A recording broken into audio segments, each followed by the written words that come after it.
না, সেটা আগে একটু আমি রিফ্লেক্ট করতে চাই আমাদের মাঝখানে যে আলোচনাটা হচ্ছিল। যেমন রুমিন আপা যে কথাটা বললো যে মবের যে একটা বিষয় এবং শহীদ মিনারে যে ঘটনাটা ঘটছে, বা বাংলাদেশ ব্যাংকের বাসসের কথাটা উনি মেনশন করেন নাই।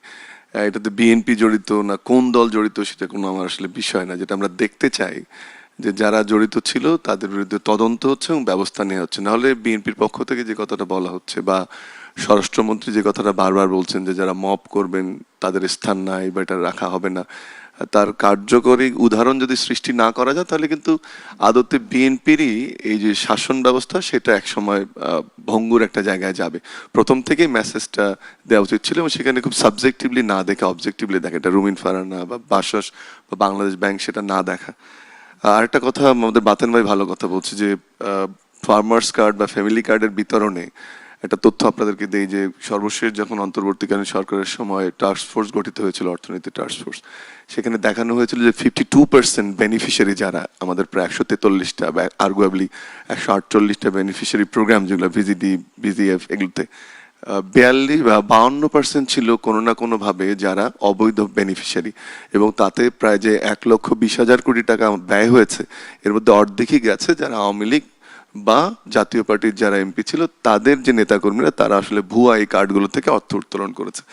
আমরা যেটা দেখতে চাই না যে যখন সরকার একটা খুব ভালো মানসিকতা থেকে দ্রুত নির্বাচনী ম্যানিফেস্টো বাস্তবায়নের দিকে যাচ্ছে, তখন যেন এই ঘটনাগুলো না ঘটে। এবং সেক্ষেত্রে যেটা আমি শুরুতে বলেছিলাম যে প্রধানমন্ত্রীর যে উইল ফোর্স এবং যেভাবে উনি রাষ্ট্র পরিচালনা করছেন, নতুন রাজনৈতিক সংস্কৃতি নিয়ে আসার চেষ্টা করছেন, সেটা অবশ্যই আমরা অ্যাপ্রিসিয়েট করি। কিন্তু সেটা একইভাবে যেতে হবে এমপিদের মধ্যে এবং একেবারেই রুট লেভেলে যারা নেতাকর্মী আছেন তাদের মধ্যেও যেতে হবে।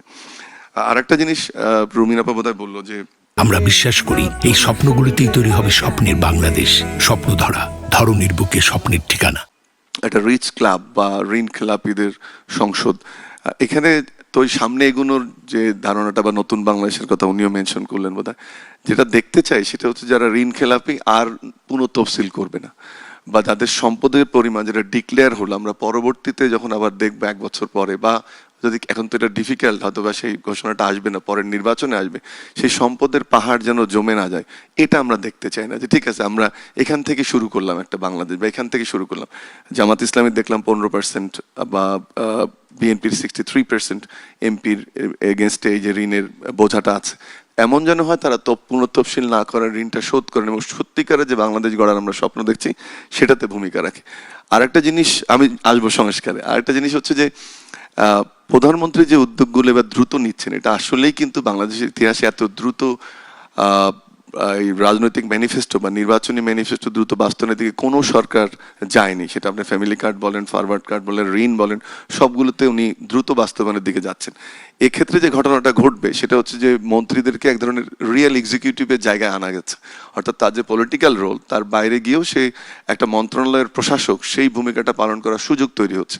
কথাটা হচ্ছে প্রধানমন্ত্রী তো সবগুলো, এখন যেটা হচ্ছে যে প্রধানমন্ত্রী যে অ্যাসাইনমেন্টটা দিচ্ছে সেটার পিছনে ওনারা ছুটছেন, কিন্তু বিএনপির অনেকগুলো ম্যানিফেস্টোতে অনেকগুলো দায়িত্ব ভাগ করা আছে 5টা পিলারের আন্ডারে, সেগুলো বাস্তবায়নে কিন্তু মন্ত্রীদের গুরুত্ব দেওয়া উচিত এবং প্রতিমন্ত্রী এবং অন্যান্য যারা আছে মন্ত্রণালয়গুলোর প্রত্যেকটা প্ল্যানিং বিভাগ আছে, অর্থ বিভাগ আছে, প্রত্যেকটা মন্ত্রণালয় তাদেরকে অ্যাসাইন করা দরকার। এমন যেন না হয় যে প্রধানমন্ত্রী যে কার্যগুলো করছেন সেটাতে অনেক ধরনের প্রপাগান্ডা হচ্ছে বা প্রচার প্রচারণা হচ্ছে, কিন্তু একই সাথে মন্ত্রীদের যে ডে টু ডে অ্যাক্টিভিটি সেটা তারা যেন ভুলে না যান, এটা একটা বিষয়। আর আপনি যেটা সংস্কারের জন্য বললেন, আমি আবারও আশাবাদী থাকতে চাই, যেটা আমি সবসময় এই সাবমিশনের সময় বলছি, যে যেটা সনদের ক্ষেত্রে হয়েছে আমি এটা বিশ্বাসই করতে চাই না যে এটা ঝুলে যাবে। আমার বিশ্বাস যে বিএনপি তাদের 31 দফায় যে প্রস্তাবনাগুলো দিয়েছিল, যেটা তারা রাষ্ট্র মেরামতের প্রস্তাবনা বলছে, সেটা প্রধানমন্ত্রীর টেনিউর বলেন, আর্টিকেল 70 বলেন, ডাবল চেম্বারের কথা বলেন, এই প্রতিষ্ঠানগুলো বিনির্মাণের কথা বলেন, দুদকের ক্ষেত্রে বলেন, সবগুলো অনেক ধরনের কমিটমেন্ট কিন্তু বিএনপির এই 31 দফায় ছিল।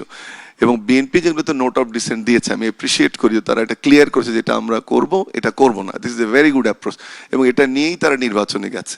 এখন যেটা সাংবিধানিক বিষয়টা সৃষ্টি হয়েছে, এখানে যেহেতু রুমিন আপা আছেন উনিও দ্বিতীয় শপথটা নেননি, অথবা উনি এটা আরো ভালো ব্যাখ্যা দিতে পারবেন, কিন্তু আমি যেটা দেখতে চাই যে এটার মধ্যে না থেকে, ইভেন এনসিপি বা জামাতও এটার মধ্যে না থেকে, যে কোনো প্রক্রিয়ায় যে জুলাই সনদটা যে স্বাক্ষর হলো সেটা ইমপ্লিমেন্টেশনের দিকে যাওয়া। কিন্তু আমি ব্যক্তিগতভাবে মনে করি যে সংসদকে বাইপাস করে তো যাওয়া যাবে না। কামাল ভাই যেটা মেজরিটির কথা বললো সেটা যদি ধরেও নেই, এখন যেটা দেখতে চাই বিএনপির দিক থেকে গুডউইল, যে তারা এই যে সংস্কার প্রস্তাবগুলো তারা সিগনেচার করেছে তাদের মতো করে বাস্তবায়ন করবে বলেছে। সেখানে দ্বিতীয় শপথ বা সাংবিধানিক কমিশন এগুলোতে আমি থাকতে চাই না। তারা তো জুলাই সনদ স্বাক্ষর করেছে এবং বলেছে যে এটা আমরা করব, এটা করব না।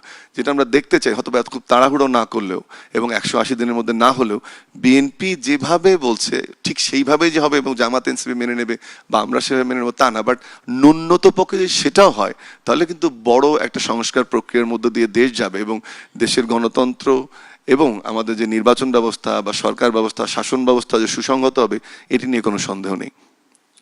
অসংখ্য ধন্যবাদ ডক্টর আব্দুল আল মামুন স্যার। আমি